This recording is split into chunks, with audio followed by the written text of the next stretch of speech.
पे जाके बैठा हूं, अभी तक कोई नंबर नहीं आया। सुबह 6 बजे से जी, आपको सुबह से। आज बुलाया गया था? जी, आज बुलाया था 20 तारीख को। संक्रमण का खतरा नहीं लग रहा आपको? लग तो रहा है सर, क्या करा, अब तो मजबूरी में यहाँ खड़ा हूँ। मजबूरी है।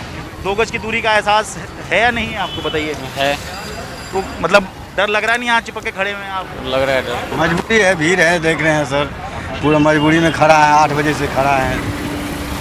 इलेक्शन में जो भी खड़ा हो तो यही वादा करे हम लोगों से, कोई वादा ना करे कि हम बिहार के मजदूरों को 50 लाख मजदूरों को हम बिहार में ही रोजगार दें।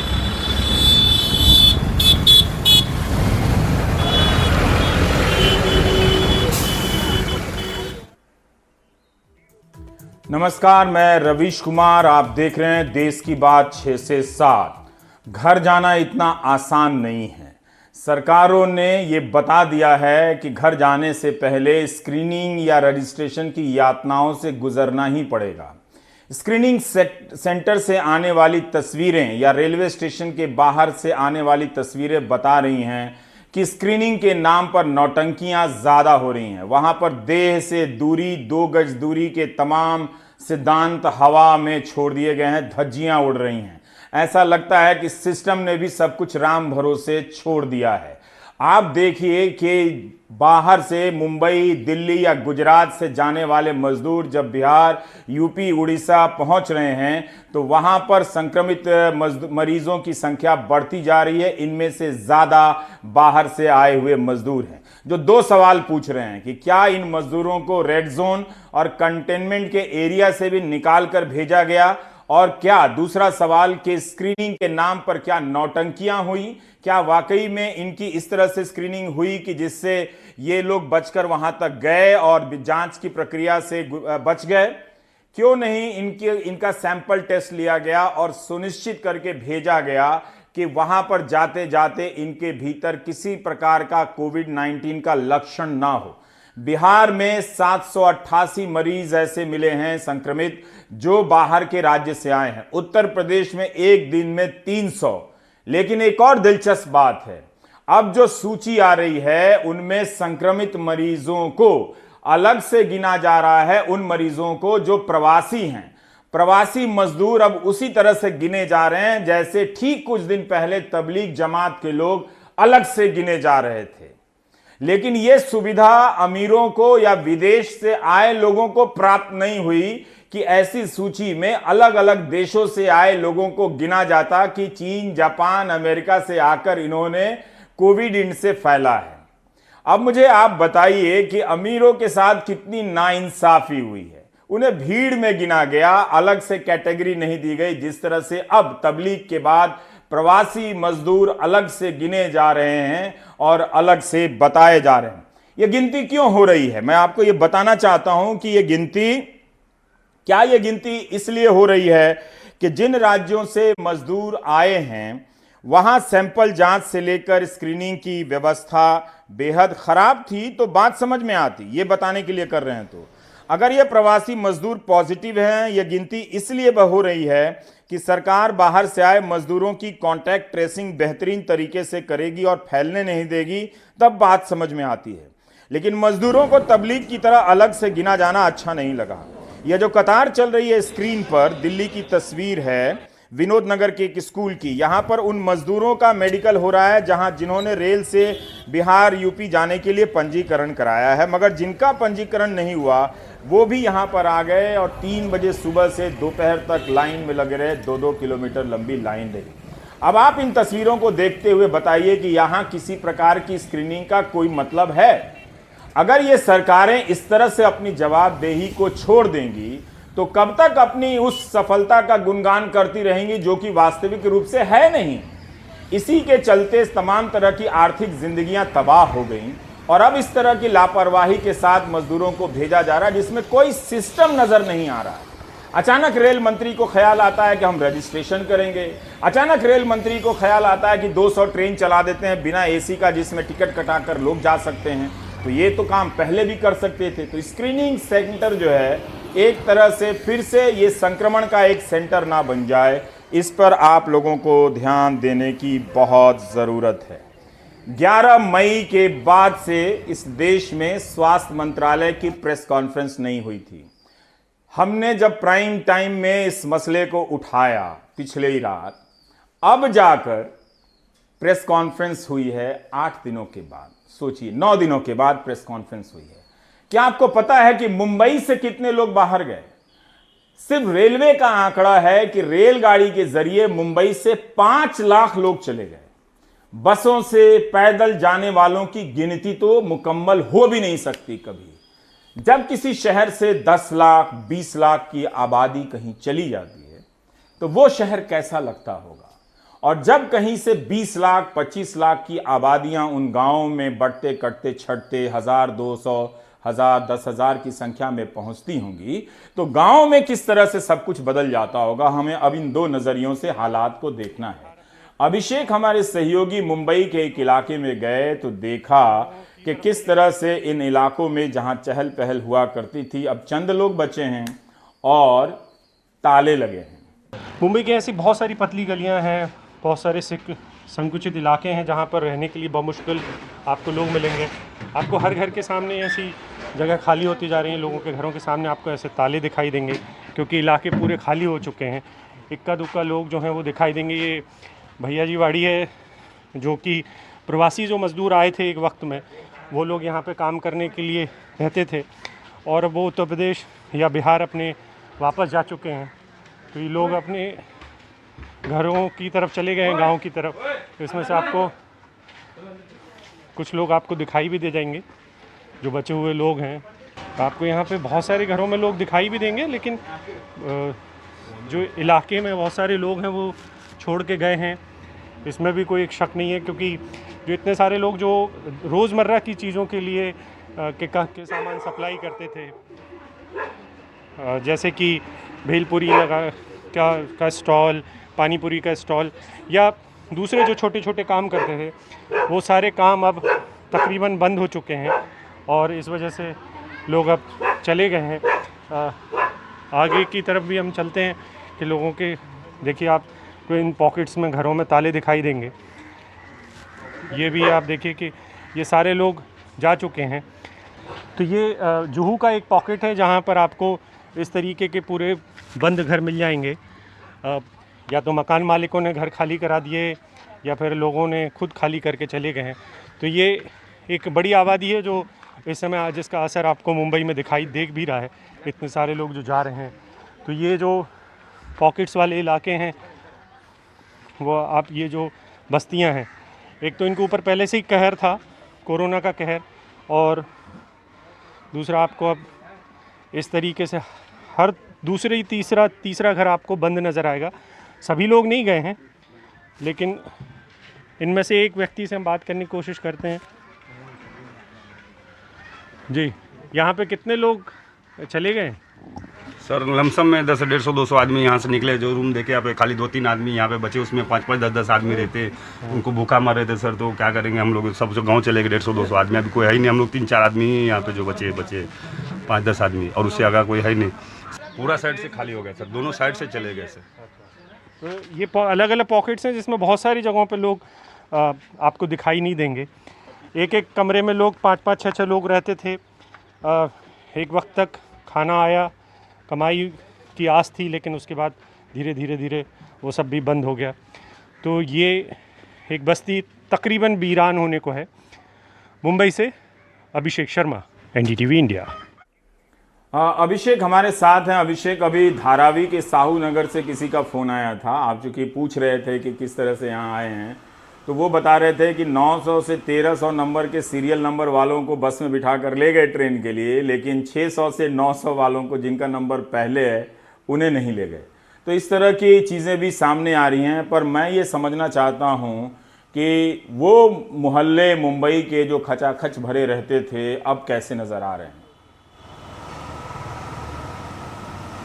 देखिए, हम 2 तस्वीरें चला रहे हैं रवीश। अभी जो आपने जो मेरा प्री रिकॉर्ड दिखाया वो दरअसल एक बस के स्टैंड से है जहां पर से 70 गाड़ियां आज दिन भर में निकली हैं, बसें निकाली हैं।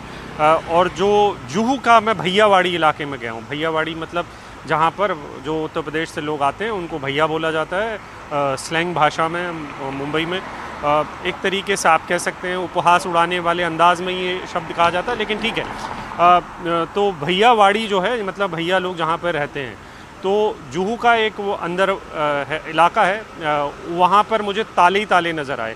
150-200 घर हैं जिन उसके आगे मुझे नहीं मैं जा नहीं सकता था। तो 150-200 घरों में ताले डले हुए थे, और जो लोग बचे हुए हैं वो कह रहे हैं कि जैसे ही हम पहुंचते हैं वो हमसे फ़ोन नंबर मांगते हैं और कहते हैं कि आप हमारे जाने की व्यवस्था करवा दीजिए कैसे भी करके। तो ये जो व्यवस्था का मामला है, ये आप उनके अगर इलाके में चले जाएंगे तो आपको लगेगा कि लोग कितने और जाने के लिए और कितने सारे लोग तैयार हैं। तो ये लोग जो काम करने वाले थे, जुहू की चौपाटी पर जो बाहर से लोग आते हैं या जो शहर के लोग भी घूमने जाते हैं, उन सबको पता होगा बहुत सारी दुकानें, स्टॉल्स हैं। भेलपुरी वाला है, ये वाला है, पानीपुरी वाला है, बर्फ़ वाला है। तो ये तमाम लोग जो है इन बस्ती में रहते थे, ये जो भैयावाड़ी बस्ती है इसमें रहते हैं।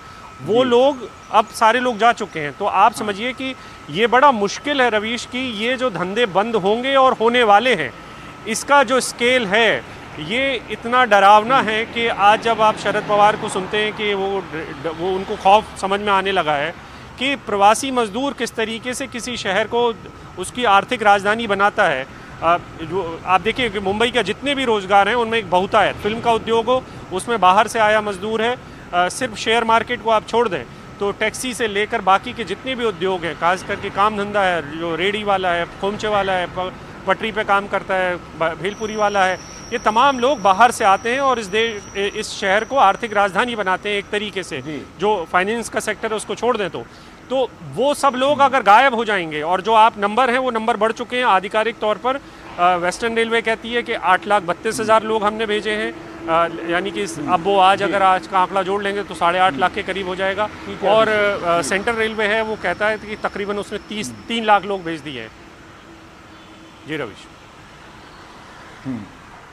तो इस तरह से अगर आप देखें तो लाखों लोग इस शहर से निकल गए। इस बीच ये खबर आई है कि 25 तारीख से सीमित संख्या में घरेलू उड़ानें शुरू हो जाएंगी। तो इसे बहुत उत्साह से बताया जा रहा है, लेकिन उस उत्साह में बहुत से हज़ारों की संख्या में यात्री रोज़ हमसे पूछते हैं कि उन्होंने जो 20,000 50,000 के टिकट कटाए थे, एयरलाइन कंपनियां, ट्रैवल कंपनियां वापस नहीं कर रही हैं, वो पैसा कब मिलेगा। शरद है हमारे साथ विनोद नगर के स्कूल में। शरद, हम वो देह से दूरी की सिद्धांतों की धज्जियां उड़ते हुए तो देख ही रहे हैं, लेकिन ये मजदूर क्यों जा रहे हैं इसका एक कारण तो नहीं हो सकता ना कि सब एक ही कारण से जा रहे हैं। जैसे धारावी से जो फोन आया था, मैंने पूछा आप क्यों जाना चाहते हैं, तो उन्होंने कहा कि हम कई दिनों से एक शाम का खाना खा रहे थे। मुझसे आगे का सवाल पूछा नहीं गया कि मैं अब उनसे क्या पूछूं कि आप कई दिनों से एक वक्त का खाना खा रहे हैं। तो ये इन लोगों से बातचीत करते हुए किस तरह की आवाजें आपको सुनाई दे रही हैं? रवि जी, मैं थोड़ा सा 2 हिस्सों में अपनी बात कहूंगा। पहले तो ये देखिए, जो तस्वीरें हमें अजीब सी लगती हैं और हमें डर लगता है देखकर, या जो लोग देख रहे होंगे, यहाँ पर वो डर का जो है बिल्कुल अभाव नजर आता है, क्योंकि प्राथमिकताएं जो हैं यहाँ पर बिल्कुल ही दूसरी हैं। ये देखिए, लगभग सुबह से ही ये तस्वीरें यहाँ पर लगातार बनी हुई हैं। हालांकि अब देखिए थोड़े पुलिस के लोग आ गए हैं, दोपहर में पुलिस के लोग भी नहीं थे। ये देखिए, अभी तक यहाँ पर जितने लोग हैं उनमें कोरोना का डर नहीं है, उनमें बस ये डर है कि कहीं वो बाहर ना रह जाएं या कहीं कुछ ऐसा ना हो जाए जिससे कि वो अपने घर जाने से चूक जाएं। एक बात यहाँ पर ये हो रही है रवि जी, जैसे आपने पूछा कि ये क्यों जाना चाहते हैं, तो ज्यादातर लोगों के साथ समस्या ये हो गई है यहाँ पर कि मकान मालिक जो है वो किराया नहीं छोड़ रहा है, और कारण ये है कि मकान मालिक का जो किराया है वो उसकी आजीविका है, तो वो नहीं छोड़ रहा है। दूसरा, काम धंधे नहीं है यहाँ पर। हमने लोगों से पूछा कि अब तो काम शुरू हो रहे हैं, लेकिन ज्यादातर का कहना है कि कहने की बात है, काम नहीं शुरू हो रहे हैं। लेकिन एक नई बात यहाँ पर जो अब निकल के आई है वो ये है रवि जी कि ज्यादातर लोगों ने मुझसे यहाँ पर ये कहा कि उनको बुलाया गया था सुबह 8 बजे कि आप यहाँ पर आइए, और बिहार की ट्रेन यहाँ से जा रही है। तो लेकिन जब वो यहाँ पहुंचे हैं, पूरा दिन हो गया, स्क्रीनिंग भी खत्म हो गई, ट्रेन जो जानी थी वो जा चुकी है, लेकिन उनकी स्क्रीनिंग नहीं हुई। आप किस टाइम आपको मैसेज आया है? मेरे को 1:48 में सर मैसेज आया है रात में। जी शरद जी, आपको सुबह 8 बजे थर्मल स्क्रीनिंग के लिए बुलाया जा रहा है। ठीक है, ठीक है, ठीक है। तो इनको मैसेज आया। अब मैंने जाकर नोडल ऑफिसर हैं जो SDM हैं उनसे बात की कि आपने अगर बुलाया है तो इतने हजारों लोग आ भी गए हैं, तो आपने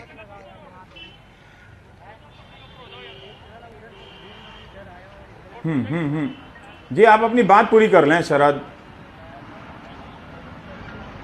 अपनी बात पूरी तो करें। मैंने एसडीएम से पूछा तो उनका यह कहना है कि हमने किसी को बुलाया ही नहीं, जो मैसेज की बात लोग कर रहे हैं उनकी उसकी जानकारी जो है वो उनके पास नहीं है। वो एसडीएम है, नोडल ऑफिसर हैं इस पूरे सेंटर के, उनके पास ये जानकारी नहीं है। तो अब ये सवाल उठ रहा है कि क्या ये जो मैसेज इन लोगों के पास आए हैं, इन्होंने ऑनलाइन रजिस्ट्रेशन कराया था, ज्यादातर लोग यहाँ पर इसीलिए आए हैं। ट्रेन केवल एक थी जिसमें 1400-1500 लोग ही जा सकते हैं, लेकिन हजारों लोग यहाँ पर जमा हुए थे और इस सेंटर को घेरा हुआ था। तो सवाल ये उठ रहा है कि क्या कोई षड्यंत्र था जिसके तहत इनको बुलाया गया, या फिर कुछ ऐसा है जो सरकार के लेवल पे हुआ लेकिन प्रशासन को जानकारी नहीं थी, और इस वजह से जो हजारों लोग आए थे सुबह से पूरी दोपहर वो यहाँ पर खड़े रहे लेकिन उनका नंबर नहीं आ सका है। ये षड्यंत्र होता तो इस तरह की तस्वीरें हर राज्यों में नज़र नहीं आती। ये जो अव्यवस्था आप देख रहे हैं, ये व्यवस्था की बनाई हुई अव्यवस्था है, और इसका एक मतलब समझिएगा, इसका असर आपको देखेगा जून के महीने में, जुलाई के महीने में, जब ये गरीब तबके के लोग भी संक्रमित होंगे और संक्रमण फैलेगा आसपास। किसकी ज़िंदगी खतरे में पड़ेगी हम नहीं जानते हैं, लेकिन इन महीनों को और हमारे सारे कार्यक्रमों को याद रखिएगा। आप भूल भी जाएंगे तब भी एक एक बात याद आने वाली है आपको। जनवरी, फरवरी, मार्च, इन 3 महीनों में कुछ ना किए जाने की याद बहुत सताएगी वैसे आने वाले दिनों में।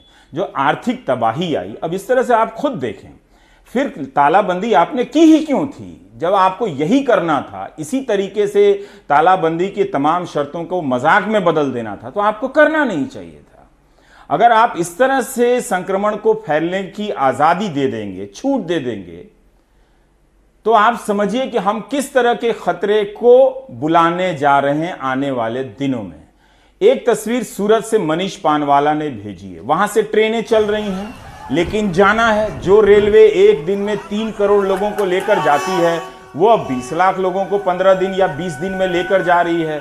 6 से 7% ही ढो पा रही है वो रेलवे।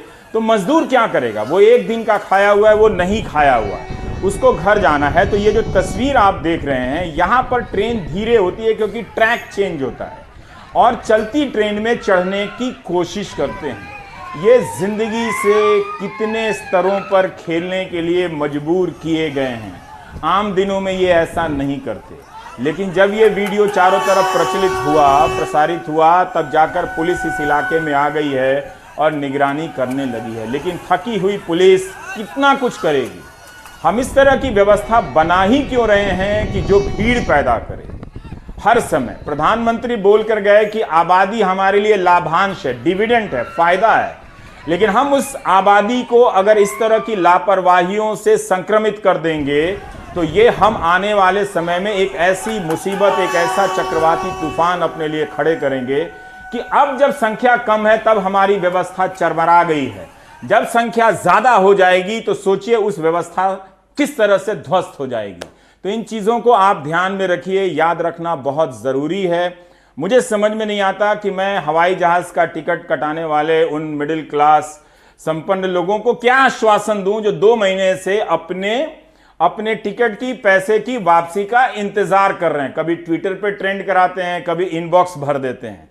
यही नहीं, रेलवे ने जो खुद से ट्रेन कैंसिल किए हैं, वो जो रिफंड का पैसा दे रही है, बहुतों को मिला भी नहीं है, उसमें चुपके से 18 रुपए, 23 रुपए, 24 रुपए कटते चले जा रहे हैं। राशि छोटी है, पर पता नहीं यात्रियों की इसमें गलती नहीं थी, तो फिर इस राशि का जो पैसा जमा हो रहा है वो किस खाते में जा रहा है? ब्रेक में जाने से पहले आप 3 दिनों तक पैदल चलती हुई इस गर्भवती महिला की कहानी सुनिए, जिसे हमारे दर्शक आगरा से विकास ने भेजी है। इस कहानी को लेडी जो है कितने महीने प्रेग्नेंट है? 7.5 महीना ज़्यादा ही है। 7.5 महीना। 21-22 तारीख हो जाएंगे इसको 8 महीने। 130 किलोमीटर पैदल चले हो आप? और क्या करें?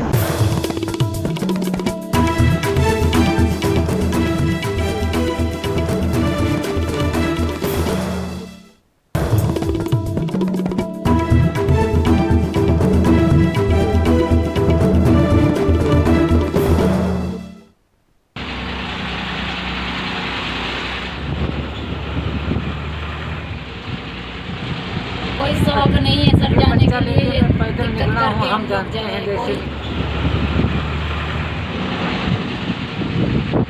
मिली मकान मालकिन आग तंग करती है, भाड़ा उसको 15 तारीख को टाइम पे चाहिए और काम करने के लिए भी कुछ है नहीं। अभी मान के लिए ट्रक वाले लेके जा रहे हैं, भगवान तो यही है हमारे।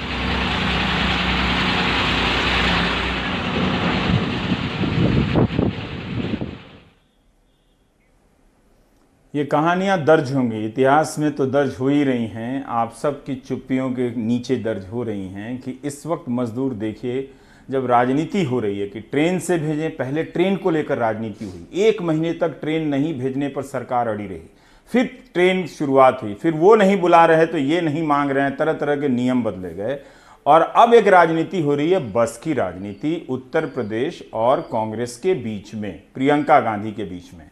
कमाल, हम ये जानना चाहते हैं कि वो सब जो स्कूटर या अलग अलग चीज़ों के निकलने के जो आरोप लगाए गए थे कि कांग्रेस ने जो लिस्ट दी गई है, क्या उनमें कोई बस नहीं निकली जिस बस को इस्तेमाल कर सकती थी यूपी की सरकार? नहीं, देखिए ऐसा है कि बीजेपी के एक बहुत बड़े नेता ने 6 नंबर ट्वीट किए थे, उसमें भी 3 नंबर जो हैं वो चेक करने पे वो बस के मिले हैं, वो ऑटो या एम्बुलेंस नहीं है जैसा उन्होंने ट्वीट किया था। दूसरी चीज़, सरकार का कहना है कि 400 कुछ गाड़ियां जो हैं वो फर्जी हैं, लेकिन इसका मतलब है कि तकरीबन 600 के आसपास या 500 तकरीबन गाड़ियां जो हैं वो सही होंगी। सरकार ये कह रही है कि 500 से ज़्यादा, 400 से ज़्यादा जो हैं वो फर्जी हैं, तो इसका मतलब ये है कि 500 से ज़्यादा गाड़ियां जो हैं वो सही होनी चाहिए जिनसे मुसाफिर भेजे जा सकते हैं। कमाल, गाड़ियां फर्जी कैसे हो सकती हैं? उनके कागजात फर्जी हो सकते हैं, पर वो बस होगी, उसमें चक्के होंगे, उसमें स्टीयरिंग होगा, उस स्टीयरिंग पर ड्राइवर बैठ के मजदूरों को ले जा सकता है। नहीं, वो दरअसल सरकार में किसी ने ये लफ्ज़ इस्तेमाल किया था, इसलिए हमने वो लफ्ज़ इस्तेमाल किया। उनका कहना है कि 200 कुछ गाड़ियां जो हैं वो कबाड़ जैसी हैं, वो चलने की हालत बेहतर नहीं है, बहुत सारी गाड़ियों का फिटनेस सर्टिफिकेट नहीं है, बहुत सारी गाड़ियों का इंश्योरेंस नहीं है, तो इस तरह की गाड़ियों के जो दस्तावेज होते हैं वो मुकम्मल नहीं हैं, तो इस वजह से वो कुल मिला के वो लफ्ज़ इस्तेमाल करते हैं कि उतनी गाड़ियां फर्जी हैं, उसी को हमने दोहराया। जी, उमा शंकर हमारे साथ हैं। मुझे लग रहा है कि अगर इस तरह से यूपी सरकार अपनी ही बसों की फिटनेस टेस्ट करने लग जाए, सर्टिफिकेट देखने लग जाए, तब वो पता नहीं उसे कितने दिन लग जाएंगे अपनी ही बस चलाने के लिए। लेकिन इस राजनीति में मैंने ठीक से इसको फॉलो नहीं किया है। उमा और कमाल, मैं आपसे जानना चाहता हूं उमा कि अंत में हुआ क्या, मतलब किसकी बात, जो दोनों तरफ से दावे हो रहे थे, किसकी बात सत्यता के नजदीक जाती हुई नजर आ रही है? देखिए, होने को कुछ नहीं हुआ और मजदूर अभी भी जो है वो पैदल चल रहे हैं। ये डीएनडी है और डीएनडी से अगर मयूर विहार फ्लाईओवर की तरफ उधर से जब आ रहा था तो अभी भी सैकड़ों की वो पैदल चल रहे हैं। गाजियाबाद NH-24 पे मजदूर जो हैं वो इंतजार में बैठे हुए हैं कि उनको कोई सवारी मिले या उनको कम से कम पैदल वहां से जाने दिया जाए आगे, क्योंकि पुलिस ने बैरिकेडिंग करके रोक रखा है लोगों को। तो किसी को कोई सहूलियत नहीं मिली और ये राजनीति में फंसकर ये पूरा मामला रह गया। अगर 5 बसें भी सही थी, कंडम नहीं थी, तो उन 5 बसों को भी काम पे लगा दिया जाता कि कुछ मजदूरों को तो घर पहुंचाया जा सके, क्योंकि वो पैदल चल रही हैं। तो यह मजदूरों की फिटनेस का किसी को ख्याल नहीं है। बसों की फिटनेस को लेकर तमाम सवालात उठाकर इस मामले को रफा दफा कर दिया गया और 4 बजे की समय सीमा दी गई थी प्रियंका गांधी की तरफ से और यहां से बसें जो है वो हटा ली गई है कांग्रेस की तरफ से। लेकिन ये जरूर कहा गया है कि अगर वो कहेंगे तो दोबारा बसें आएंगी। पर उमा, हम ये जानना चाहते हैं कि इसमें कांग्रेस के नेता भी गिरफ्तार हो गए, झूठ लगने का आरोप भी लगा उनके ऊपर। एक आरोप ये लग रहा है, निर्मला सीतारमण ने कहा कि आप अपने शासित राज्यों में ही हालत देख लेते, छत्तीसगढ़ ने कम ट्रेनें चलाई, वहां से मजदूरों को भेजने का उचित प्रबंध नहीं किया।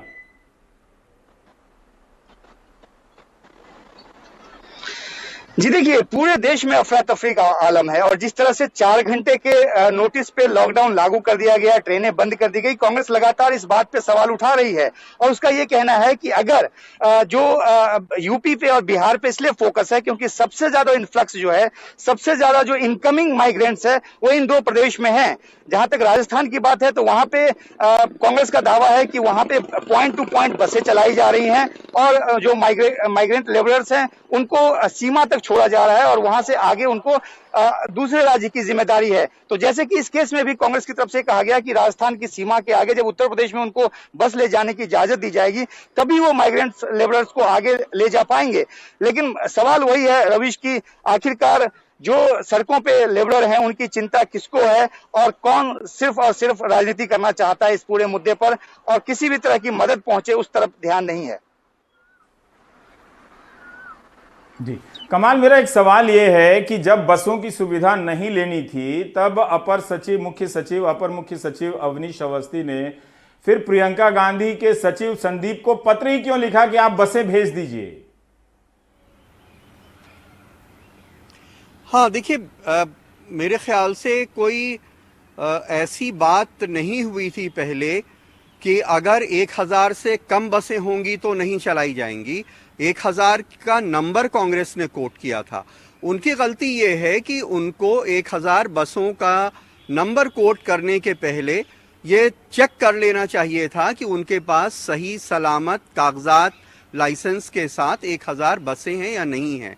लेकिन एक ऐसी मुसीबत की घड़ी में जब मजदूर इतना ज़्यादा परेशान हो, मान लीजिए 1000 में से 500 बसें चलने लायक नहीं हैं, तो ये इस बात में तो उनके दम है ही कि उन 500 बसों से जो लोग जाना चाहते हैं उनको पहुंचा दिया जाए। इससे सरकार का भी खर्चा बचेगा और जो गरीब लोग पैदल चल रहे हैं या वहां रुके हुए हैं बसों या ट्रेनों के इंतज़ार में, वो अपने घर पहुंच जाएंगे।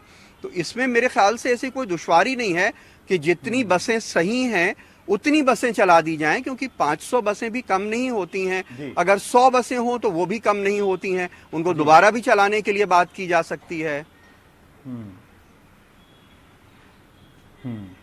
पर वो संवाद कहने के लिए, संवाद कायम करने के लिए कुछ प्रयास हुआ नहीं, तो नुकसान मजदूरों का हुआ कि वो चल नहीं पाए वो समय पर और अच्छी सुविधा के साथ घर नहीं पहुंच पाए। अभी भी आप देख ही रहे हैं कि किस तरह से दिल्ली के रजिस्ट्रेशन स्कूल में, विनोद नगर के स्कूल में हज़ारों मजदूर घर जाने के लिए जमा हैं। उन मजदूरों को इन्हीं बसों से भेजा जा सकता था अगर कोई राजनीति करने के लिए ही बस दे रहा था। बहुत सारे काम इस वक्त राजनीति करने के लिए भी हो रहे हैं लेकिन वो नहीं किया गया, तो ठीक है।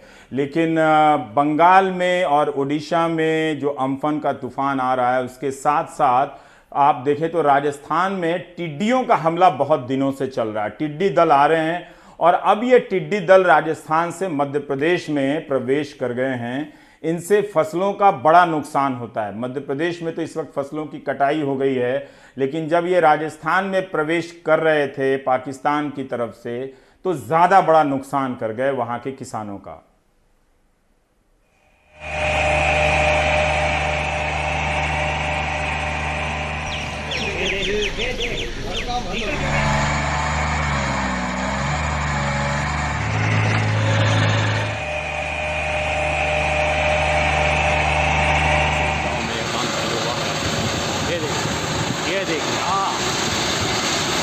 अविश्वसनीय, अविश्वसनीय, अकल्पनीय दृश्य है, अकल्पनीय दृश्य है। लाखों की संख्या में लाखों की संख्या में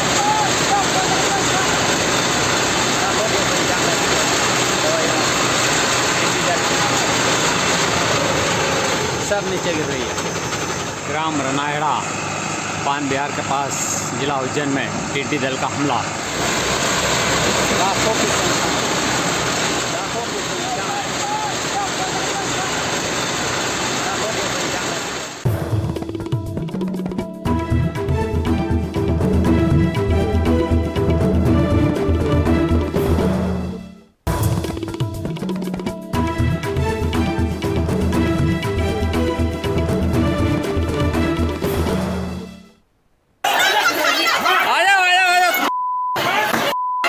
सभी लोगों के पास ई पास है, मूवमेंट पास है, जो जाने के लिए हरियाणा गवर्नमेंट ने परमिट किए हुए हैं।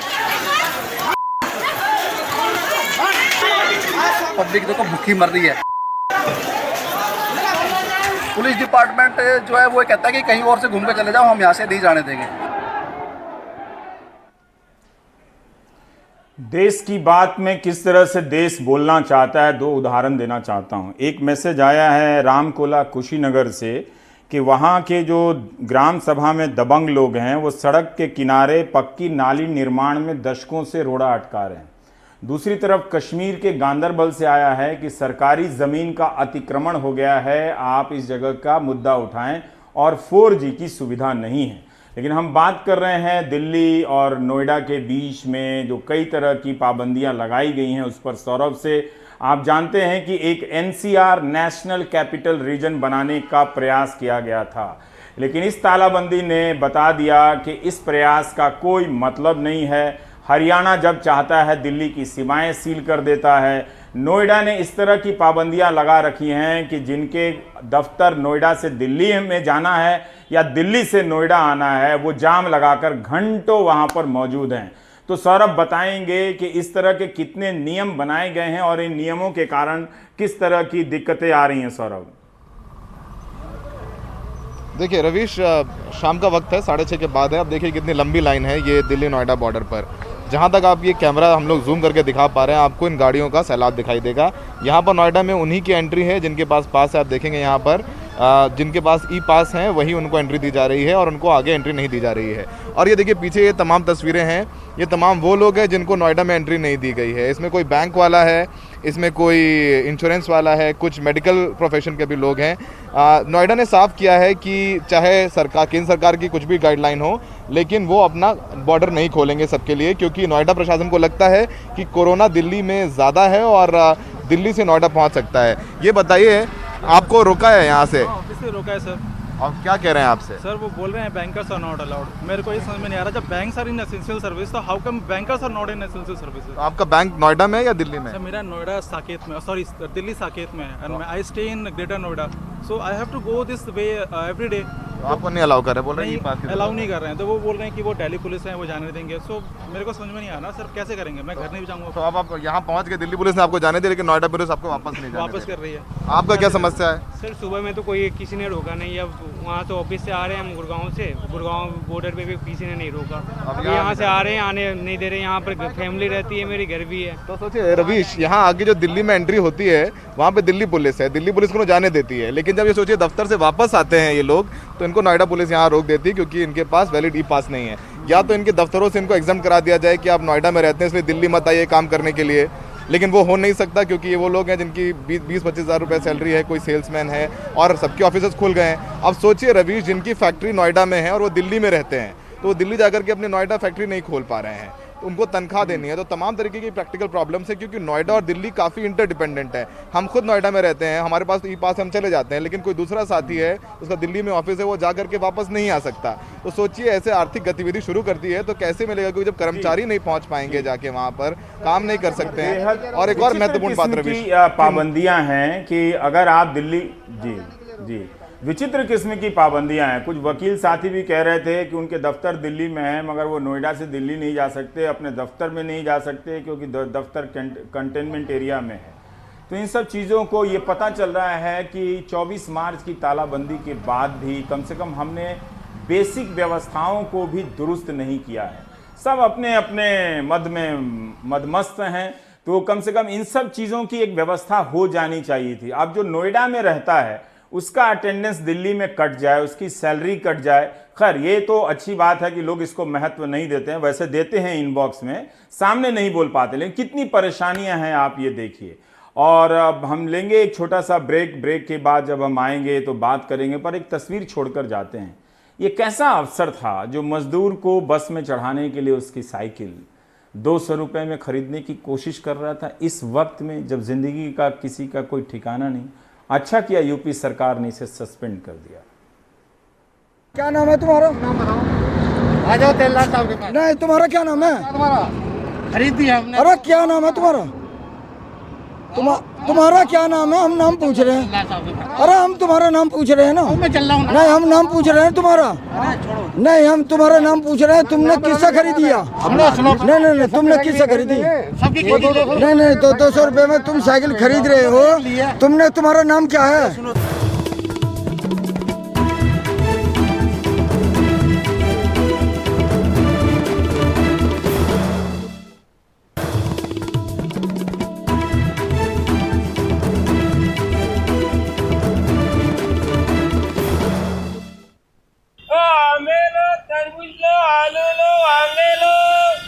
जब ये ऑटो व्यवसाय बंद होने की वजह से मैं ये जो आलू प्याज का जो व्यवसाय कर रहा हूँ, इस कमाई में मेरे परिवार का उदर निर्वाह पूरी तरह से नहीं हो सकता है।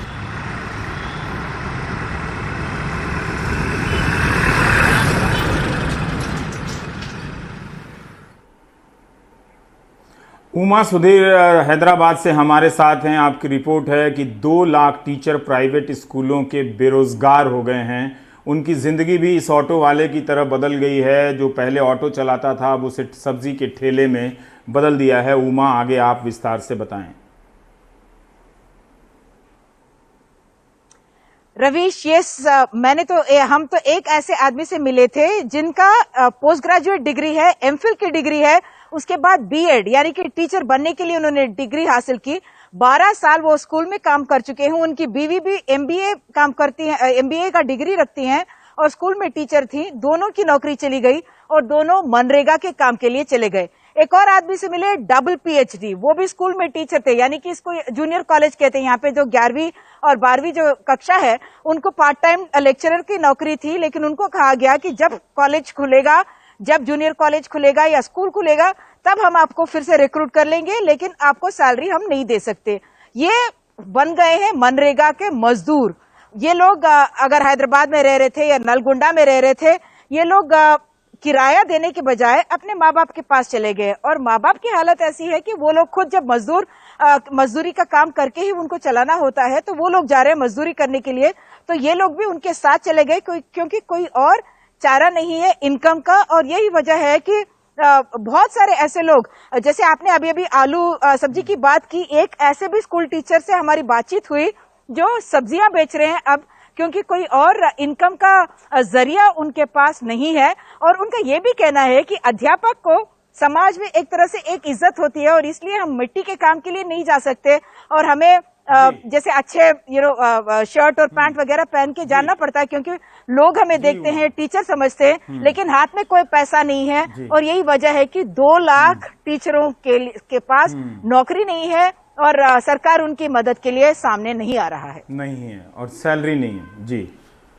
बहुत बहुत शुक्रिया उमा सुधीर। बहुत जिंदगियां इस वक्त बदल रही हैं। प्रोपेगेंडा से सावधान रहिए। ऐसा कुछ भी नहीं हुआ जिसकी वाहवाही करने में आप अपना वक्त बर्बाद करें, चाहे वो टेस्ट करने के मामले में हो, चाहे बीमारी को रोकने के मामले में हो। आंकड़ों में मत उलझिए। इस वक्त जो बदल रहा है उससे आप पूरी ईमानदारी के साथ समझने का प्रयास कीजिए। कोलकाता में एक अम्फान तूफान ने आहट तो दस्तक दे दी है और वहाँ इस वक्त की जो तस्वीरों के साथ हम छोड़ जाते हैं, जो आगे की बुलेटिन में विस्तार से चर्चा होगी। 110-120 किलोमीटर की रफ्तार, प्रति घंटे की रफ्तार से हवाओं के चलने की भविष्यवाणी की गई है। और इस तरह से है तो आप समझिए कि कोलकाता एक बड़ा सा महानगर इस वक्त अंधेरे में डूब गया होगा। बिजली सप्लाई वगैरह की क्या हालत हुई होगी। हम कोलकाता वासियों की खैरियत की दुआ करते हैं कि सब कुछ ठीक रहे। और ये तूफ़ान इस वक्त वहाँ ज़्यादा कहर बरपा रहा है। आप देश की बात देखते रहिए 6 से 7 और ध्यान ज़रूर रखिए कि ये मतलब सवाल जो पत्रकारिता के हैं वो आपको ही बदलने हैं, वरना हालात बहुत ख़राब हैं। उन हालात का सही चित्रण आपके सामने नहीं किया जा रहा है, जो हम अपने सीमित संसाधन और सामर्थ्य के हिसाब से आपके सामने करने का प्रयास कर रहे हैं। नमस्कार।